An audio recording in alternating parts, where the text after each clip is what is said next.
resilience, grit, pluck, backbone, tenacity, buoyancy, unsinkability, deep resilience. What you need, what we need, what everyone in the world needs, in spades, right now.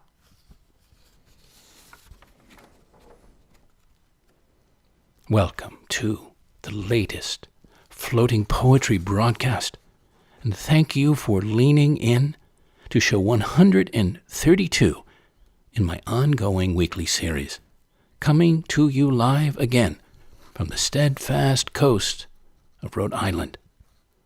This is your poet and poetorialist Colin Goedecke, a voice for living our days more fully, more alively, more poetically, and yes, more resiliently.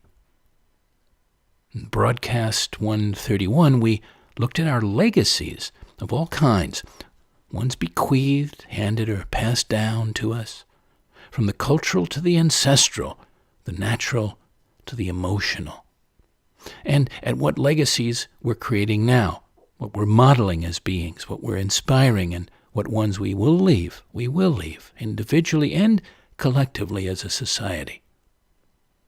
This week, putting a lens on resilience, on your ability to stand forth with inner and other strength, to adapt, rebound, meet your challenges, your setbacks, and weather adversities with great resolve, with vital energy. To be resilient in mind, in heart, in body, in spirit, and also as part of a larger, vibrant, reliant body of people, of a community, of a city or town, like wherever you are, a country, and of a world society, a species, a humanity. Seeing two together now as we go as well, and being inspired by, I hope, the supreme resiliency of nature, and examples from ancient and indigenous cultures, and remarkably buoyant figures you've read or heard of, or maybe have met yourself along your way. So I hope you find the following cultural commentary, poetry, and inquiry I've orchestrated for us interesting and illuminating. Let's see what happens. And maybe we'll start with Jane Hirshfield's poem, Optimism. More and more I have come to admire resilience, not the simple resistance of a pillow whose foam returns over and over to the same shape, but the sinuous tenacity of a tree. Finding the light newly blocked on one side, it turns in another. A blind intelligence, true. But out of such persistence arose turtles, rivers, mitochondria, figs, all this resinous, unretractable earth. Optimism by Jane Hirshfield. Thank you, Jane, for that. Who are the most resilient people you know?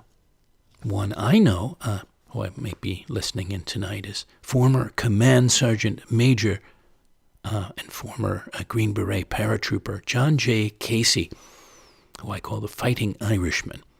Now 75, retired, a dear friend and fellow brother, life adventurer, and one who survived the bloodiest battles of Vietnam, for which he was given a Purple Heart. I'm talking about resilience. This is a poem I wrote for him a few years back, 3 years back, called Casey at the Bat. This man, Casey, at the plate, at the bat.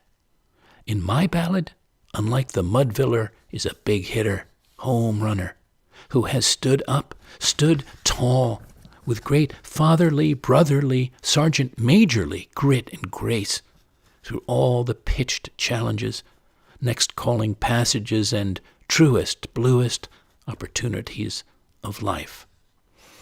a toast to him tonight, John J. Casey. Evergreen. This is a poem from 2016 for a steadfast soul friend in my life back in time. Evergreen. Sempervirens. Like the cypress and elm, hemlock and cedar, the steadfast foliage of your spirit, as surely fully there in your coniferousness through every winter, time of dryness, sometimes aloneness in the forest, the ever-green, ever-greening, ever-becoming being that you so naturally, wondrously are. From Psychology Today, resilience is the psychological quality that allows some people to be knocked down by the adversities of life and come back at least as strong as before, rather than letting difficulties, traumatic events, or failure overcome them and drain their resolve. Highly resilient people find a way to change course, emotionally heal, and continue moving toward their goals. How to build it, getting through pain and disappointment without letting them become overwhelming, isn't easy for anyone. But researchers have begun to uncover what more resilient people do to emotionally and mentally carry on after the death of a loved one, a job loss, chronic or acute illness, or another setback. What they've learned may help others become more resilient themselves. And they mention, among other things, strategies, healthy habits, getting enough sleep, eating well, and exercising can reduce stress, which may in turn boost resilience. Similarly, being sure to nurture close relationships and regularly thinking about morals and actively living according to one's values have been linked to higher resilience. Maybe no surprise for you listeners. It's not for me, but maybe for some. There's a book that came to mind. I haven't read it in quite some time. It's called Anti-Fragile, How to Live in a World We Don't Understand. It's by Nassim Nicholas Taleb, Taleb. And I looked up one of the reviews on it just to synthesize it. It's from theguardian.com. The core idea behind this book is simple and quite enticing. Taleb divides the world and all that's in it, people, things, institutions, ways of life, into three categories: the fragile, the robust, and the anti-fragile. You're fragile if you avoid disorder and disruption for fear of the mess they might make of your life. You think you're keeping safe, but really you're making yourself vulnerable to the shock that will tear everything apart. You're robust if you can stand up to shocks without flinching and without changing who you are. But you are anti-fragile if shocks and disruptions make you stronger and more creative, better able to adapt to each new challenge you face. Taleb thinks we should all try to be anti-fragile. If that idea interests you, listeners, you can pick up the book. I don't remember when it came out, some years back, not crazy amount of years. Well, this poem came to mind around that as I sourced material for us. The idea of climbing towards some desired height, some point above us, I would say. The metaphor of that and the effort it calls for to succeed, in this case called for. This is called Ascending. It's from the Crack Trail to Killarney Ridge, Northern Ontario, Canada, August 2012. Climbing Killarney Ridge, ascending. Eyes, hands, and feet feel the way for my whole body to climb the steep jigsaw of boulders tumbled out of time. See their play of light and line, color and mass. Touch and hold their smoothness, roughness, coolness, heat. Find on them, in them, each new footing to stretch to or spring from as I ascend. And where might you be ascending or seeking to right now yourself? From HuffPost.com, there was a piece, Beyond Sorrow, the Resilience of the Human Spirit, and I just like the thought in the beginning.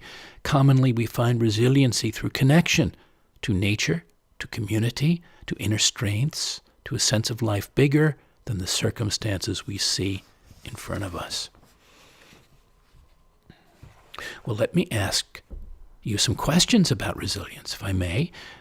What does resiliency mean to you? Where do you get or summon your resilience, your particular resilience? What's your source, your secret? Are you more resilient now than you were 3 years ago, pre-pandemic? If so or not so, in what ways? And why is that so? What changed? On a scale of, let's say, 1 to 10, 10 being the highest level, how resilient would you say you are today? Physically, emotionally, mentally, in spirit?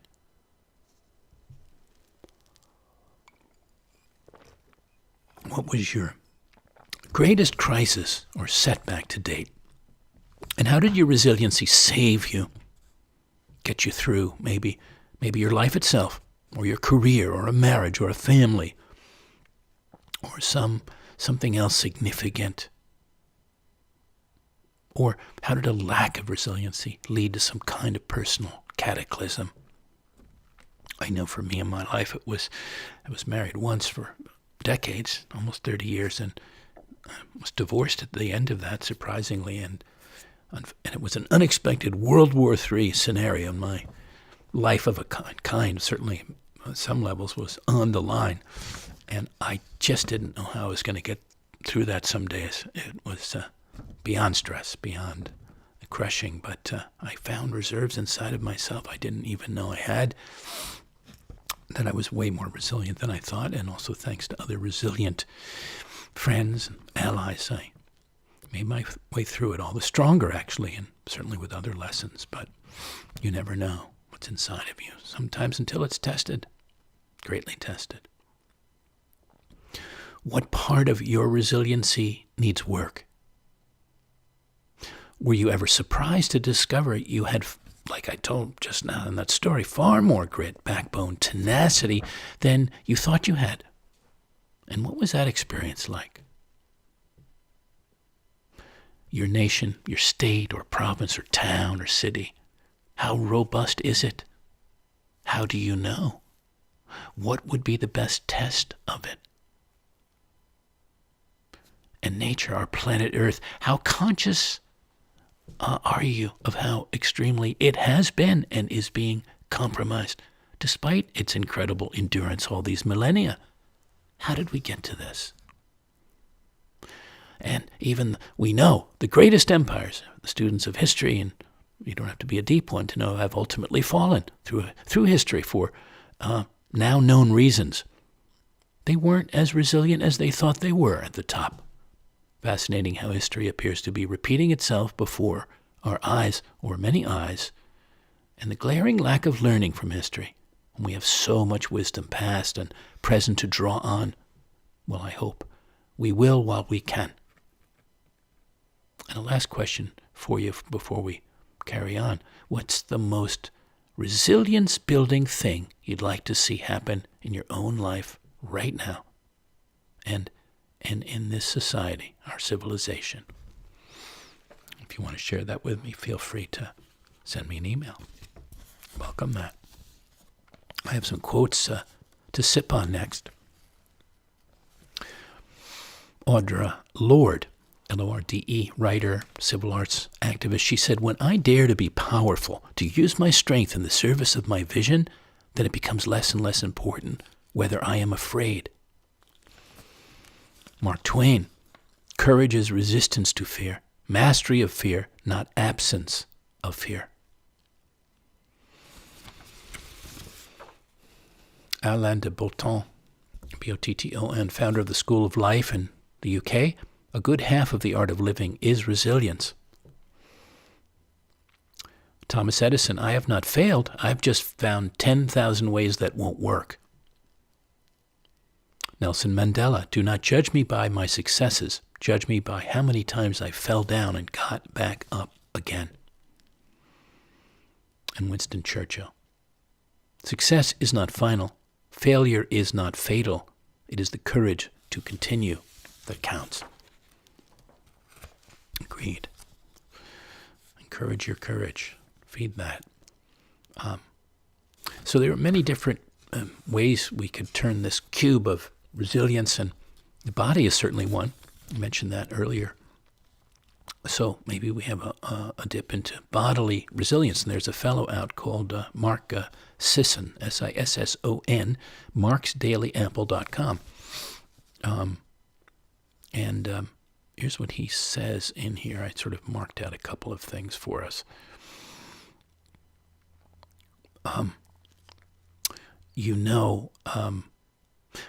You could read health blogs all day, and you'd likely come away with the impression that the human body exists in a precipitous balancing act so delicate that the slightest deviation in diet or behavior will wreck the whole house of cards. We seriously need to dispense with this bogey. Long before the advent of electricity, gas heat, or cargo transport, humans resided in every far-flung corner of the globe with all their uniquely circumscribed resources. The frigid tundra of Alaska and Scandinavia, yes, the unrelenting heat of the Sahara, yes. In keeping, humans have subsisted on food limitations most of us can scarcely imagine. Little vegetation in the extreme northern regions of the globe, little meat in other scattered areas of the world, scarce food supplies for years at a time. Even today, an expansive review of global diets, whether in anthropological literature or photo collections. And what jumps off the page in these examples is the blatant minimalism of food intake in many regions, the meagerness in terms of quantity as well as variety. While these groups aren't the longest living in the world, they're not all succumbing to the makeup or missing elements of their diets to the extent we might think. On a more dramatic note, we can examine the circumstances of those who lived with extreme deprivation and duress for months or years. Sobering instances of those who have lived through tremendous human tragedies but go on to live surprisingly long lives from a physical standpoint. Well, he says, I want to thrive rather than just survive, and I don't mind a little extra thought and effort to that end. Yes, it's important, I think, to stand back now and then and appreciate how inherently strong, capable, and resilient we all are. Thank you, Mark Sisson, for that thought. Staying with the body for a minute, back in the winter of 2018, I was honored to contribute a body of written, visual, spoken, and musically scored work, a poetorial, as I call them, for the Winter Olympic Games that were then held in South Korea. The title of that poetorial was Peace Ability, and it included odes dedicated to each sport of those Olympics. And this was At the Speed of Possibility for the Olympic long track speed skaters. Even in your air-streamed bodysuits, you can feel the bones of 1,000 years back, of the Northern Europeans and Netherlanders who used them below their shoes to move with ease over frozen rivers, lakes, and Averkamp canals. Or the stretch of your first counterparts in England's 18th century fens, who competed at other great speed. As you face and skate full tilt hundreds of meters at the speed of ability and fortuity.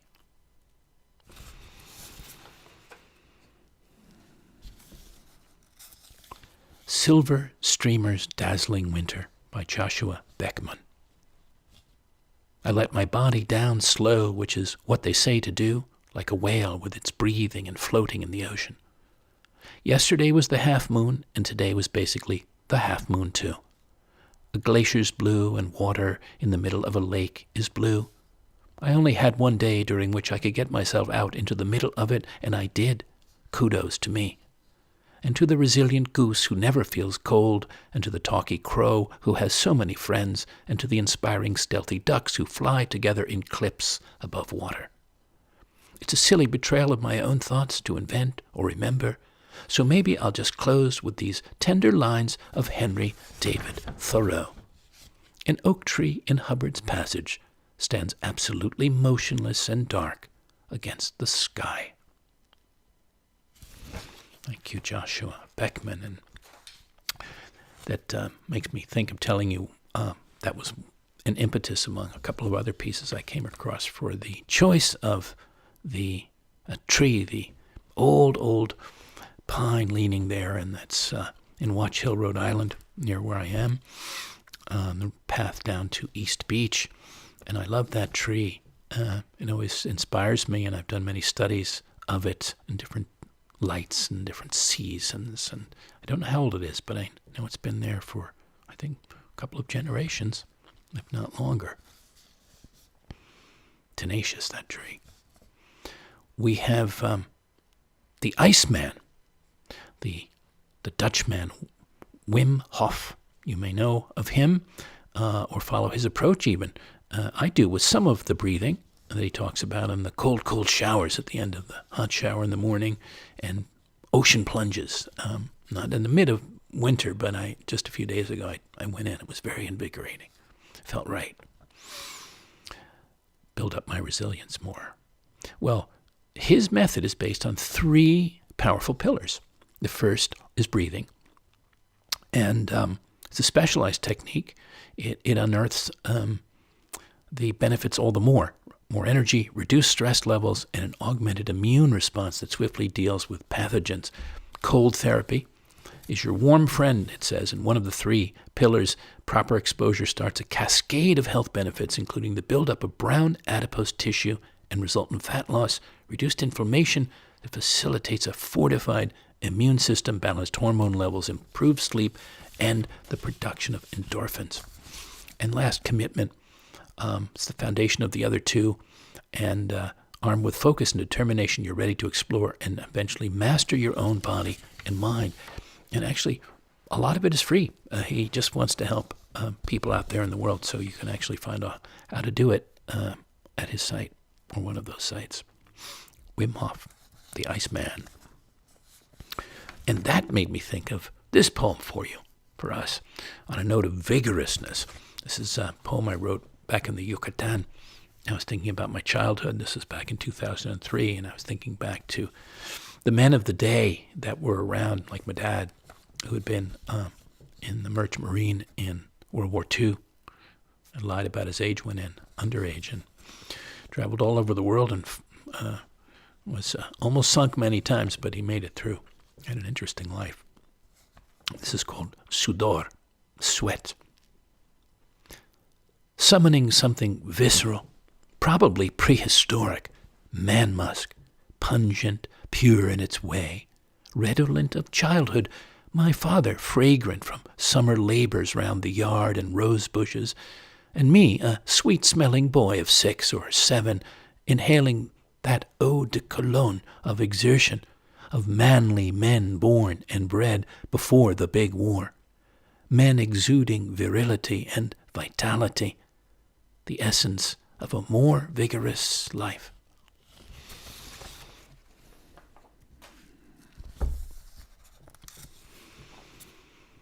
There's the fabled polar explorer, Frederick Cook. You may not know of his book, or if you do, it's called Through the First Antarctic Night. This is a snippet from that. We've only talked of the discomforts of the night and of the misery. The long unbroken darkness has not totally blinded us to its few real charms, which are strikingly brought out by the awful contrasts of heat and cold, of light and darkness. As lovers of nature, we found many pleasures for the eye and the intellect in the flashing aurora australis, in the play of intense silvery moonlight over the mountainous seas of ice, and in the fascinating clearness of the starlight over the endless expanse of driven snows. There was a naked fierceness in the scenes, a boisterous wildness in the storms, a sublimity and silence in the still, cold, dayless nights, which were too impressive to be entirely overshadowed by the soul-despairing depression. The attractions of the polar night are not to be written in the language of a people who live in a land of sunshine and of flowers. They are found in a roughness, ruggedness, and severity, appreciated only by men who are fated to live in similar regions, on the verge of another world, where animal sentiments take the place of the finer but less realistic human passions. Through the First Arctic Night. There's an interesting piece in the from the Resilience Institute about flexible, resilient minds. that might interest you. And just, I'll read you the opening. A resilient mindset appears as a simple, compelling concept. If we could just acquire such a thing, perhaps with a pill or an app, life would be magically better. A resilient mindset could solve all sorts of problems. For a critical mind, the concept is complex and confusing. Is there even such a thing? If there was, how might we develop and apply it? So they go in and talk about those answers to those questions and what their research has found. One of mine, hermetically unsealed. You can try and seal parts of yourself off. Isolate your floods of thoughts or feelings from possible or actual breaches of mind or heart. Make yourself airtight, watertight, as a way to avert, contain feared damage to your emotional hull. Fine for a seagoing ship, but contrary to nature, unnatural to the natural way of all life-going bodies, whose porousness makes them counterculturally more impervious, less sinkable, where everything works as a whole, in a wholly unenclosed flow, free exchange of information, energy, essence, that each of us needs to be fully, freely alive, buoyant, conversant, and ever emergent within, with each, without. Let's unseal ourselves or just stay unsealed. My suggestion for us. Maybe most or as important, certainly as all the other kinds put together, is emotional resilience. And Greg Braden had a piece from 2016, Resilience from the Heart. And I liked a couple of things he had to say there. There are different kinds of challenges in life that are best solved through different ways of thinking, some with the brain, some with the heart. And while heart-based thinking may be less familiar in our fast world of technology and digital information, in a very real sense it is perhaps the most sophisticated technology we'll ever know. The single eye of the heart, the state of harmony that we create for ourselves in heart-brain coherence, accesses what's true for us in the moment of a given situation. Rather than thinking through a list of the pros and cons or weighing out the probability that an experience of the past will repeat itself in the present, our heart intelligence knows instantly what's true for us in the moment. The truth is, whether we're tall or short, and regardless of the race or nationality we call our heritage, for all of us, the average distance from the center of our brains to the middle of our hearts is the same, 18 inches. But the short distance can be deceptive. Depending on the beliefs of our families, our communities, our religions, and what happens in our life experiences, it can take months, years, or a lifetime to learn how to make the shift from the logical thinking of the mind to the intuitive wisdom of the heart, and when it's appropriate to do so.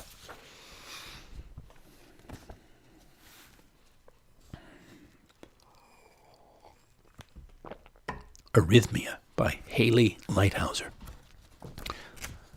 The heart of a bear is a cloud-shuttered mountain. The heart of a mountain's a kiln. The white heart of a moth has 19 white chambers. The heart of a swan is a swan. The heart of a wasp is a prick of plush.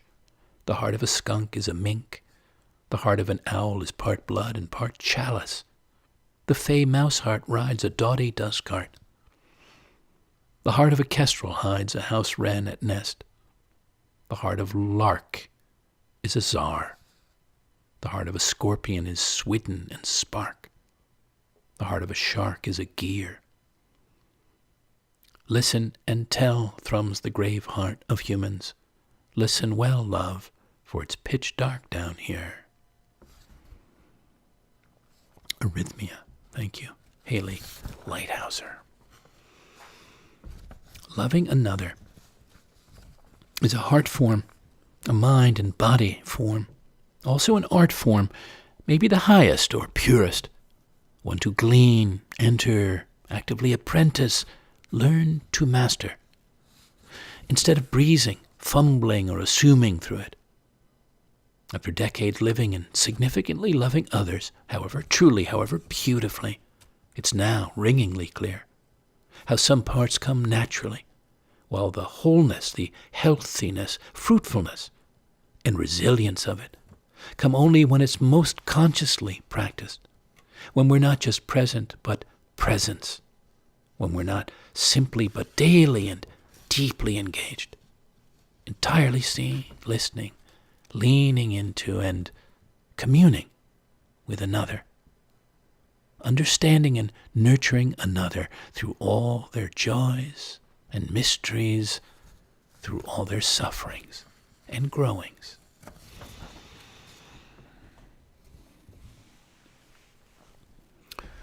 I was thinking about the resiliency of friendships as well as loveships, and ones that have true and beautiful staying power, are healthily enduring. And I thought of this friend, and beautiful friend of 40 years and some, Richard Russack, and this poem that I'd written for him. He's now in his mid-80s. A friend for all seasons of the year, of life, of my own life, among others, who knows the root and art of being a true friend, as a man, father, partner, mentor, being a wise holder and witnesser of another's deeper nature, a faithful nurturer, encourager of one's dreams, desires, and greater possibilities, being a generous sharer, celebrator of the streams of adventures and raptures that come his and friends' way across time, whatever the outer world's changing weather. A wholly affirming, dearly enduring friend anyone of awareness would wish, welcome, treasure by their side. So, a toast to him and to friends like that, and I hope you have them in your life. Such resilient friendships.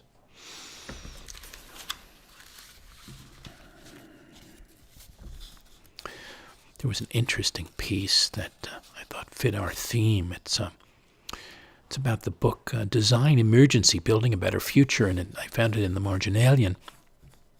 It's a catalog of optimism and resilience for a more livable future, and there's a great quote in there. Design is the enzyme that helps people face and metabolize change. And I'm not going to share it all, but they tell the story about Buckminster Fuller, who was at the end of his life tether, he was the class was canceled by a architect, and it was replaced by a Harvard dropout, which was him, who had never taught. Well, it was Buckminster Fuller, and who came to be known as the Leonardo da Vinci of the 20th century. So talk about a man who had gone through all sorts of, quote, failures and depressions, and look what he accomplished in the world. So, yes, it's a very interesting book. Recommend it to you. And I was thinking, too, about the resilience of the animal kingdom, the creatures of the wild, and how we ought to honor them and that ability. You might have your own touchstone animal. This I wrote, called The Great Head.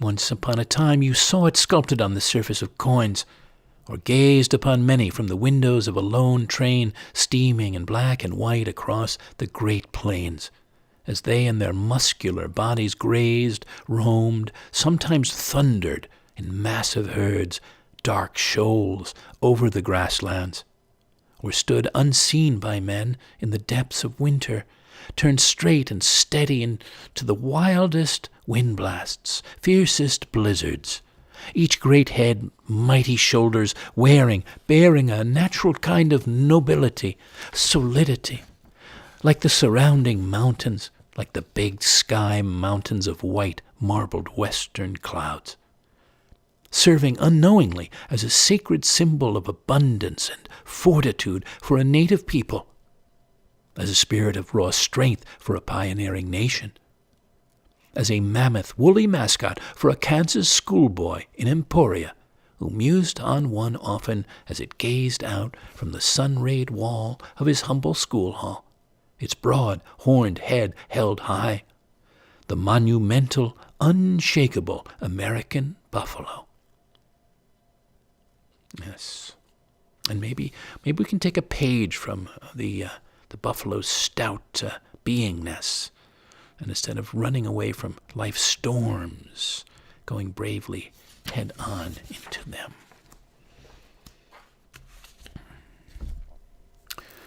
Our Earth's multi-million year sustaining power, what can hold a candle to that? Rainfall by Andrew Motion.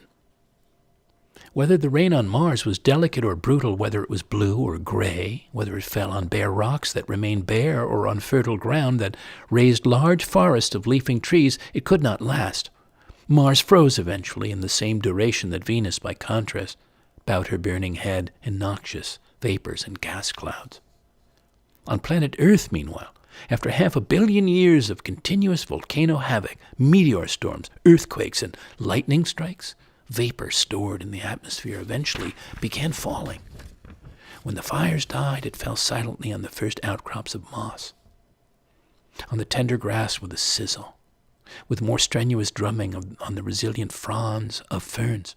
It became an orchestra of millions across the luxurious expanse of the tree canopy. Then the sun wiped its forehead with long, filmy fingers and beamed afresh. It worked through to creatures flourishing beneath the canopy and persuaded them to interrupt their work of scouring on all fours for delectable roots and berries. In the clarified light, they stared at their hands. They saw the wrinkled fingertips that gave them a firm grip on slippery branches and vines gradually smooth and soften. They rose in amazement onto their hind legs and crept from shelter across the dazzling savanna.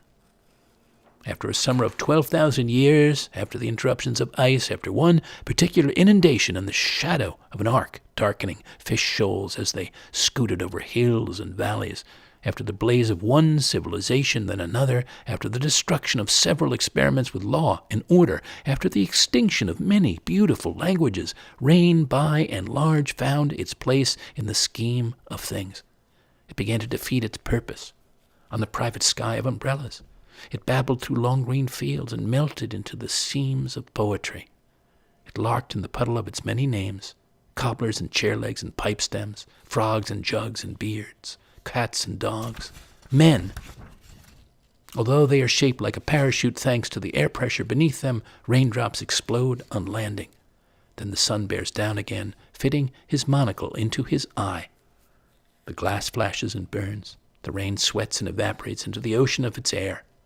The ocean continues on its way, continually overflowing here and there in quick little splashes or reckless floods and drenching. It is delicate or brutal. It is blue sometimes and sometimes gray. Sometimes it falls on bare rocks. At others it raises large forests of leafing trees. Thank you for that poem, Mr. Motion. Thank you. There's a piece from Literary Hub that Celadon Books wrote, or via Celadon Books. It's called The Resilience of Nature Gives Jane Goodall Hope.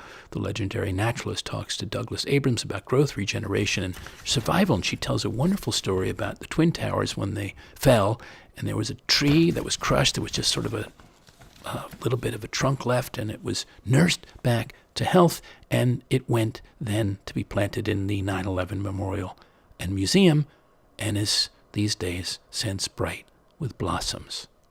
Wonderful story, among others that she tells in there. Napoleon Hill said the strongest oak of the forest is not the one that is protected from the storm and hidden from the sun. It's the one that stands in the open where it is compelled to struggle for its existence against the winds and the rains and the scorching sun.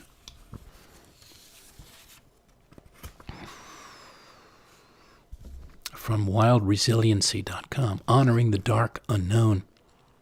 The writer says how we honor and navigate the darkness in our own lives, how we honor and navigate the unfamiliar, the uncomfortable, the unknown. These skills seem particularly important to me during this time of the great turning, during this era of challenge, danger, opportunity, and of human transformation.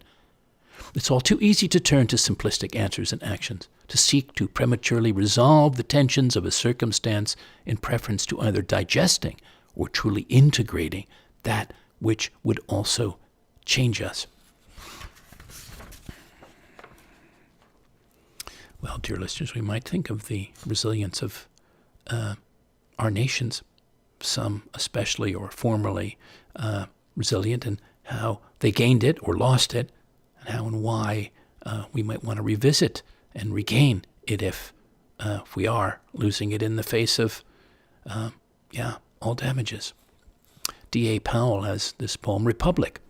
Soon, industry and agriculture converged, and the combustion engine sowed the dirt-clod truck farms green with onion tops and chicory, mowed the hay, fed the swine and mutton through belts and chutes, cleared the blue oak and the chaparral, chipping the wood for mulch, backfilled the marshes, replacing buckbean with dent corn, removed the unsavory foliage of quag, made the land into a production, made it produce, pistoned and oiled and forged against its own nature, and with enterprise built silos, stockyards, warehouses, processing plants, abattoirs, walk-in refrigerators, canneries, mills, and centers of distribution.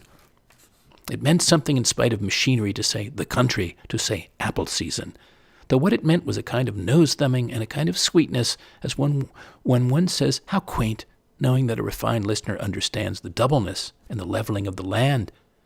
In doing it in sameness, cured malaria, as the standing water in low glades disappeared, as the muskegs drained, typhoid and yellow fever decreased, even milk sickness abated, thanks to the rise of the feeding pen, cattle no longer grazing on white snake root vanquished. The germs that bedeviled the rural areas also vanquished, made monochromatic and mechanized, made suburban. Now, the illnesses we contract are chronic, dyspepsia, arthritis, heart disease, kidney, and so he goes through a big list of things. I'm not going to read the whole poem there, but I love the way he ends it, which he says, I know I should be mindful of dangerous analogy. The pig is only the pig, and we aren't merely the wide-open field flattened to a space resembling nothing. You want me to tell you the marvels of invention, that we persevere, that the time of flourishing is at hand? I should like to think it meanwhile. Where I have put the notebook on which I was scribbling, it began like, quote, the smell of droppings in that narrow country road. Thank you, T.A. Powell.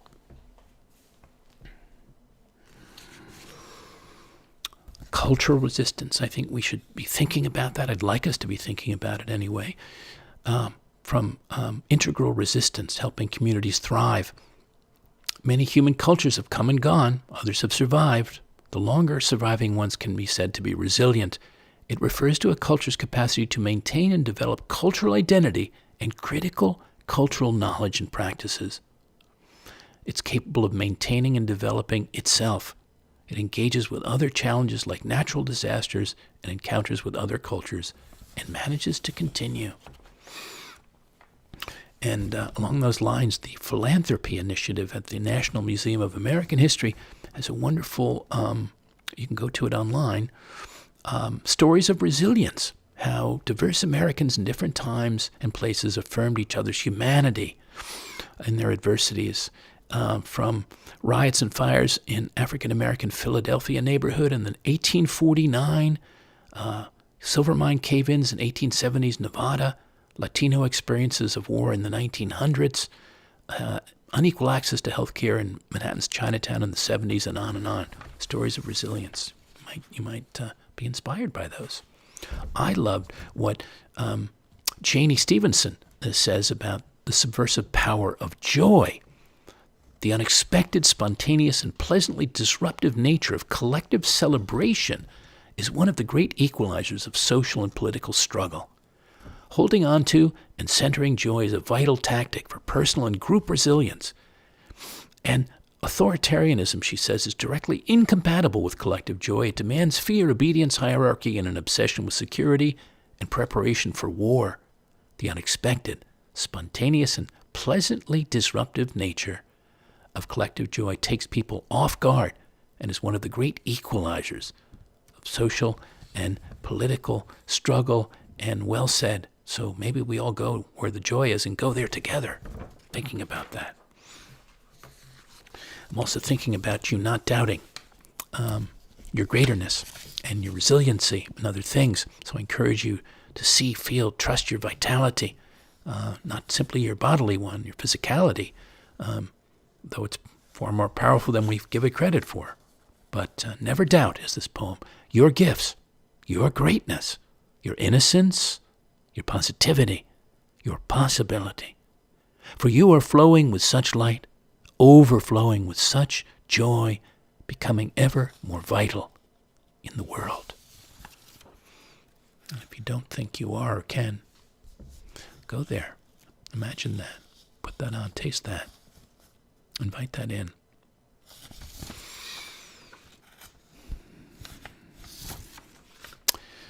Denise Levertov, The Resolve. To come to the river, the brook, hurdles through rainy woods, over topping rocks that before the rain were islands.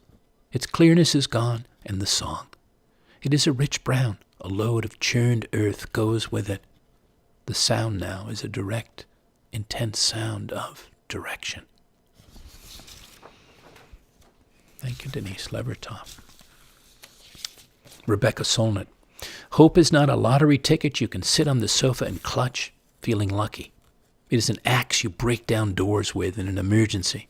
Hope should shove you out the door because it will take everything you have to steer the future away from endless war, from the annihilation of the earth's treasures and the grinding down of the poor and marginal. To hope is to give yourself to the future, and that commitment to the future is what makes the present inhabitable. Thank you, Rebecca Solnit. Are there not times where, after going through some great trial or tribulation, you had to summon a next wave, a next pool, well of inner strength to go on, while also seeing what you did go through? This is time to rally your strength, stamina, and confidence in the face of all last stretched nerves and waves. Look up at the last few steps to where you've been going, which are here, so nearing. Look back at how far and well you've come on this stairway of possibilities.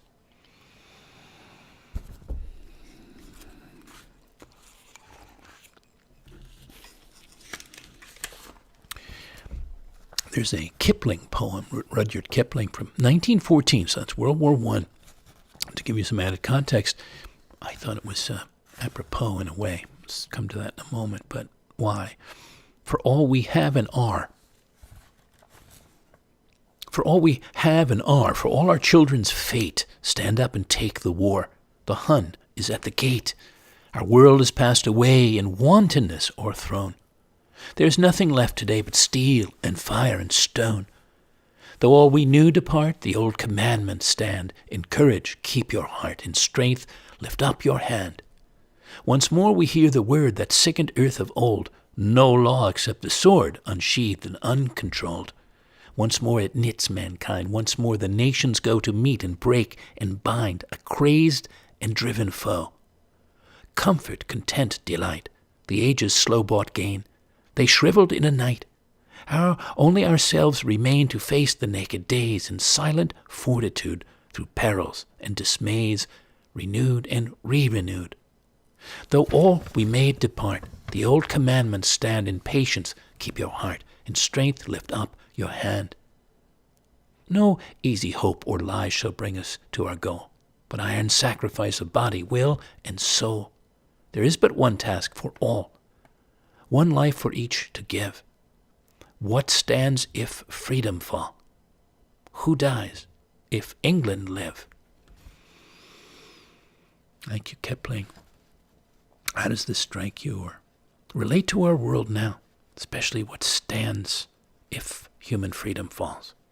I'm feeling into this, as I believe that millions, maybe tens or hundreds of millions of others across the world, maybe you among them, are feeling into that.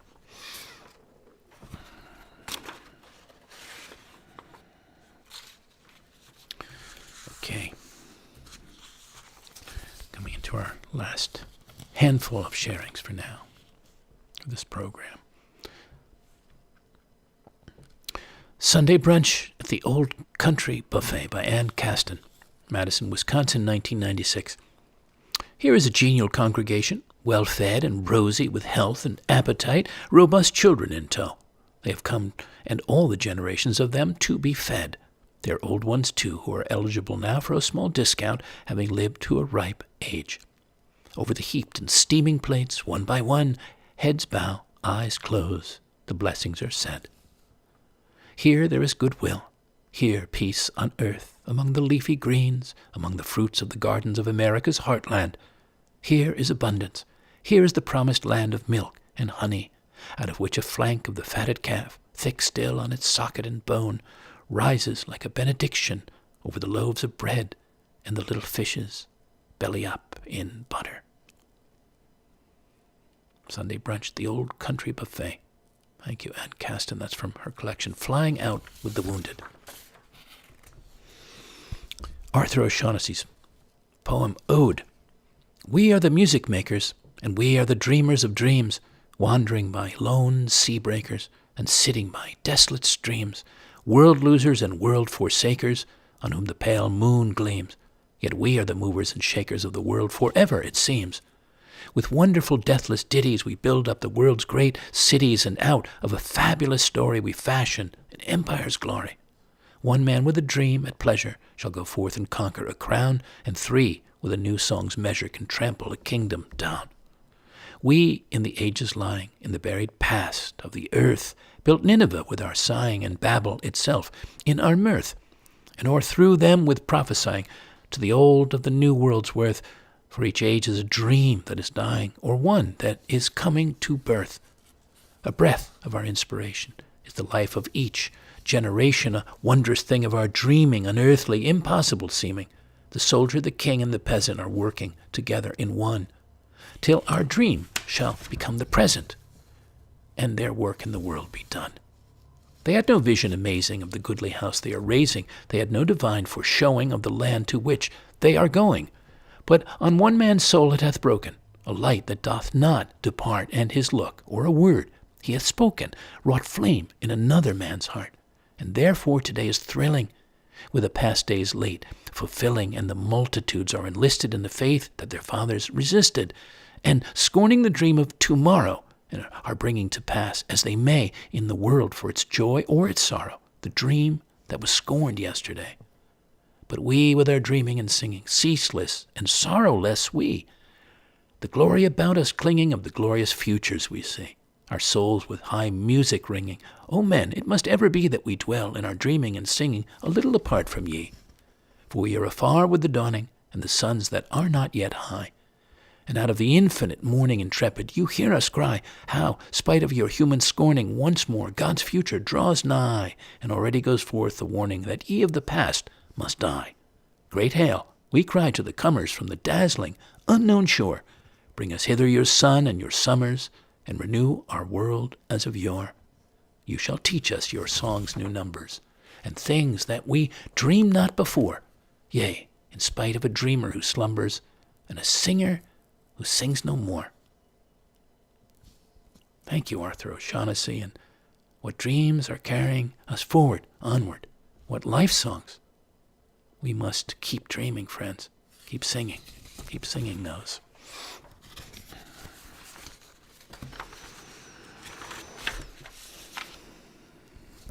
Michael Meade from his Living Myth podcast number 303, Time of Metamorphosis. In the midst of all the misinformation, fear-mongering, and rabble-rousing, people don't know what to believe or who to trust. To be alive at this time means to be a witness, willingly or unwillingly, to the upheaval of the world.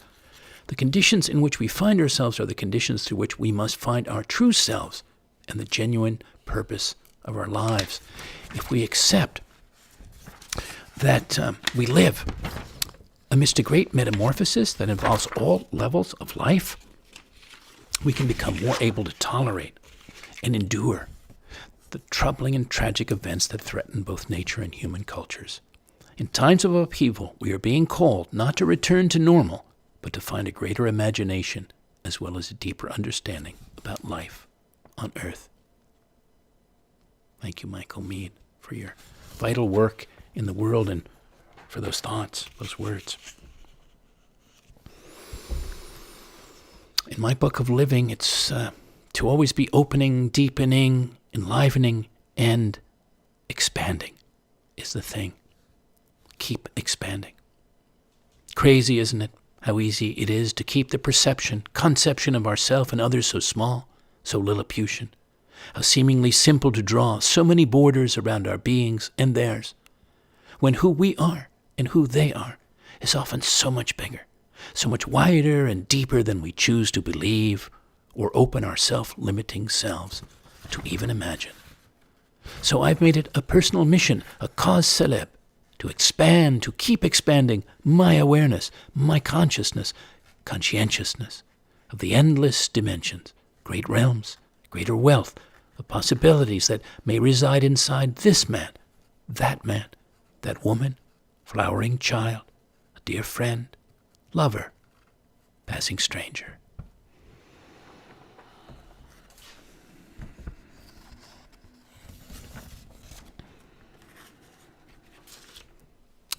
Well, we opened, sort of open with a Jane Hirschfield poem, and we'll close with next to last one of hers, The Weighing.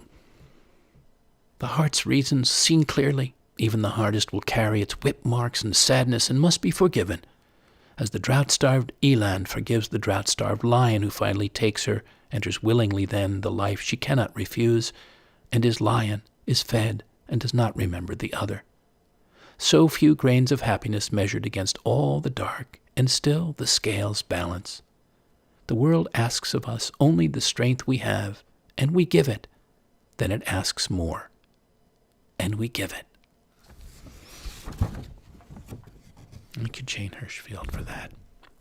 And last for now, for you, for us, we daily lifelong explorers through the cosmos, micro and macro, intrepidly or otherwise, the outer spacer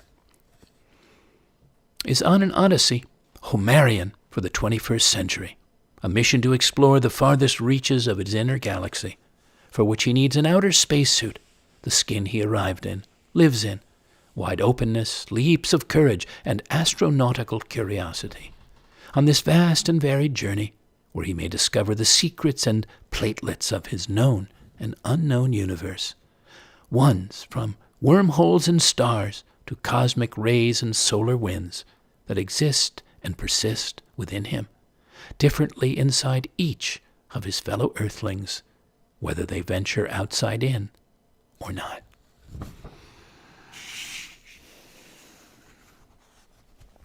I thank you again for leaning in, listening, and feeling in, for sharing the broadcast replays, as you do, some of you, with your circles of friends and others who appreciate them. Love that when you do that, rippling them out.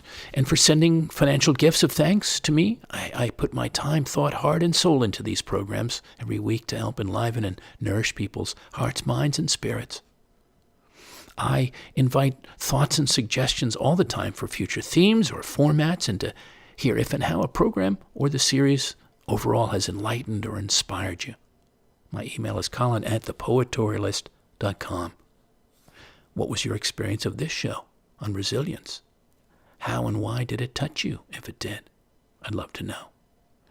By the way, if you are sending a contribution, preferably by Venmo to Fivefold, FIVEFOLD @pipeline.com, otherwise by PayPal or simply regular mail to P.O. Box 1032, Westerly, Rhode Island, 02891. And also, if you like, through my site, thepoetorialist.com, and the Donate tab. As some of you know, patrons can host or sponsor me as a working poet in residence. If that's of interest, reach out to me by email. You can hear all the broadcasts online on YouTube on the Floating Poetry playlist. I hope you'll lean in soon again. Until then, dear listeners, may you find or feel or deepen your resilience of your heart, of your mind, of your body, of your whole being, your fortitude, fluidity, adaptability, buoyancy. Likewise, using your vital energies to help build more robustness and resolve in your communities. In these times of challenge everywhere and every level, affecting everyone, nearly everyone, practically to emotionally and psychically, and doing what we can to preserve the resilience of nature, of the natural world our lives ultimately hinge on, the health of its skies, waters, soil, wildlife, plant life, all so immensely stretched to the outermost limits by generations of deeply destructive actions, unwisdom. I do have great faith in our ability to carry on, to see our way through the hardest of times and the best of times, to rest and replenish ourselves, our beings, in some way, some form, every day, so we can. Goodbye for now, and good spirits.